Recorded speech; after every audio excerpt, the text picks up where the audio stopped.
होता क्या है। तो सबसे पहले फॉर्मूला आपका होता है एन बराबर a plus n minus 1 into d. अभी जो आगे क्वेश्चन सॉल्व करेंगे वो सारा इसी पे होगा। उससे पहले ये समझ लेंगे जो एन है, ए है, एन है, डी है वो क्या होता है। पिछले क्लास में भी पढ़ चुके हैं आप लोग।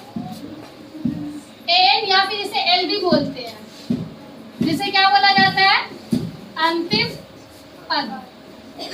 आगे आपका ए को क्या बोला जाता है, प्रथम पद। एन को क्या बोलते हैं, पदों की संख्या।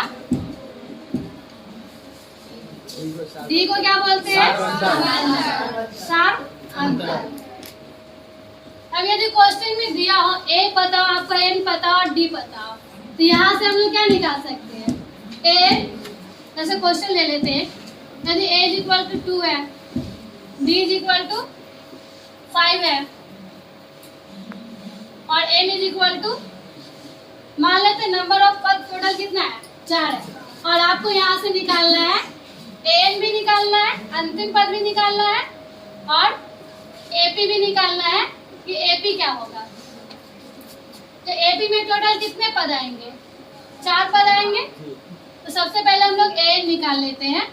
एन बराबर क्या होता है, a plus n minus 1 into d. Question में ए का वैल्यू दे देगा, कितना है, 2। तो ए की जगह पे 2 रख देंगे, प्लस एन का वैल्यू भी दे रखा है, एन कितना है, 4 माइनस 1, डी कितना आपका 5। इसको सॉल्व कीजिएगा तो क्या आ जाएगा, 2, 4 माइनस 1 3 इंटू 5। तो 3 5 15 और 15 2 17। यानी कि आपका जो लास्ट पद है एन वो कितना आ गया, 17।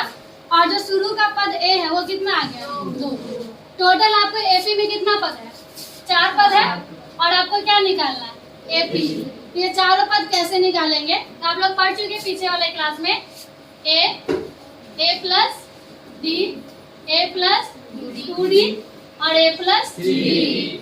यहाँ ए प्लस 3डी ही यहाँ पे आपका क्या है, ए एन है। क्या है, ए एन है। तो यहाँ से आपको ए पता है, ए कितना है, 2। तो 2 आ जाएगा।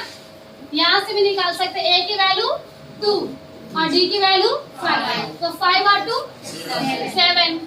यहाँ पे भी ए की वैल्यू 2 और 5 की, सॉरी डी की वैल्यू 5। तो 5 2 या 10 और 10 प्लस 2 12। और लास्ट वाला पद आप एन निकाले, कितना है आपका, 17। तो इस प्रकार से हम लोग क्या निकाल सकते हैं।